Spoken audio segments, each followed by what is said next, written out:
Assalamualaikum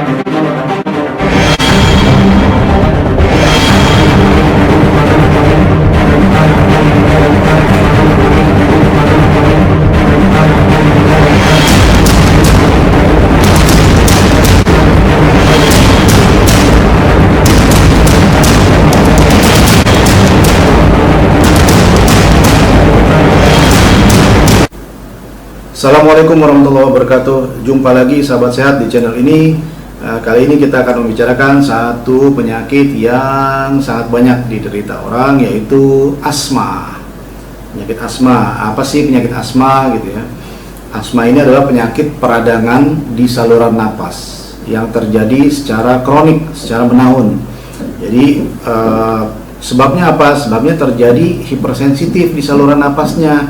Jadi hipersensitif itu misalnya gini, ada orang bersihkan lemari gitu, bersihkan buku-buku, kemudian kena debu, dia bersin-bersin, selesai. Nah, tapi kalau orang asma, dia kerjakan yang sama, kena debu, dia bersin-bersin, kemudian batuk, sesak, jadi hiperresponsif. Yang biasa, respon biasa, yang orang ini asmanya itu hiperreaktif gitu terhadap rangsangan yang sama pada orang yang bukan asma.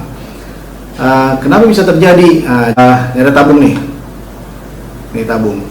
Kita anggap ini tabung adalah saluran napas kita. Saluran napas utama, trakea, kemudian dia bercabang dua, ke kanan, bronkus utama kanan, dan ke kiri, bronkus utama kiri. Nanti dia bercabang lagi, kanan bercabang menjadi 3, yang kiri bercabang lagi menjadi 2 gitu. Nah, di saluran napas ini diameternya, katakan normalnya sebesar ini diameternya. Kamu bayangkan ya. Ini saluran napas yang normal dengan diameter seperti ini, udara akan bernapas, kita akan bernapas melewati udara ini, membuang napas juga lewat saluran napas ini. Jadi bernapas, kita bernapas, kemudian kita buang, keluar lewat sini. Bernapas, masuk, keluar lewat sini, dengan diameter yang lebih kurang seperti ini misalnya. Nah, pada orang asma, ada otot-otot, tentu di sini ada otot-otot, kita juga punya otot di sekitar sini yang berfungsi pada saat kita bersin atau batuk, ini mengecilkan diameter ini gitu untuk batuk seperti itu misalnya. Nah, pada orang asma, pada serangan, ini ototnya itu akan menjepit saluran napas ini sehingga dia menjadi diameternya menjadi lebih kecil daripada normal. Kemudian di dalamnya ini kan ada selaput lendirnya itu menebal, jadi diameternya mengecil, selaput lendirnya menebal, kemudian terisi oleh dahak atau sputum gitu, oleh produksi lendir. Jadi bayangkan bagaimana udara akan masuk dan keluar dengan mudah gitu, tentu akan sulit.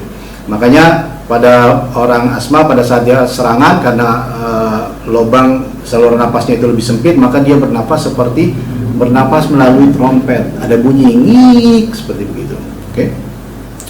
Apakah asma ini menular? Tidak, asma tidak bukan penyakit menular. Apakah dia menurun?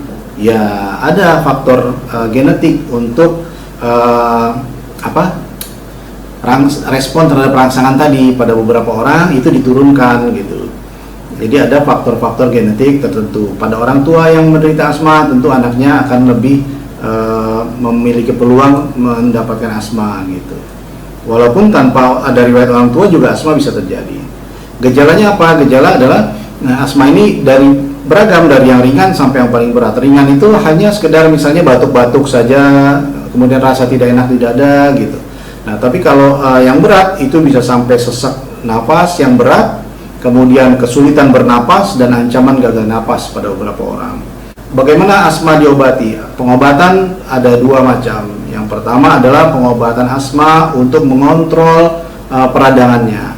Ini diobati dengan obat inhaler, obat hirup atau obat semprot yang dipakai secara rutin, baik dalam kondisi tidak sesak ataupun pada saat dia serangan tetap ini dipakai gitu. Nah, kemudian ada juga obat pelega. Selain pengontrol, obat pelega. Pelega ini untuk membuka saluran napas tadi ya. Jadi yang tadi menjepit gitu, diberikan obat pelega dalam bentuk inhalasi atau obat semprot atau obat hirup, kemudian dia melega gitu. Jadi saluran napas diameternya akan kembali ke normal. Bisa nggak asma ini sembuh? Kita tidak katakan bahwa asma itu sembuh atau hilang, tapi asma dapat dikontrol dengan baik. Asma dapat dikontrol dengan terkontrolnya asma, maka penderita asma dapat beraktivitas normal. Ada nggak olahraga yang dibatasi? Tidak ada, kecuali pada saat serangan tentu saja. Kalau serangan ya sulit. Jangankan olahraga main bola, untuk main catur saja mungkin sudah nggak konsen lagi gitu karena sesak.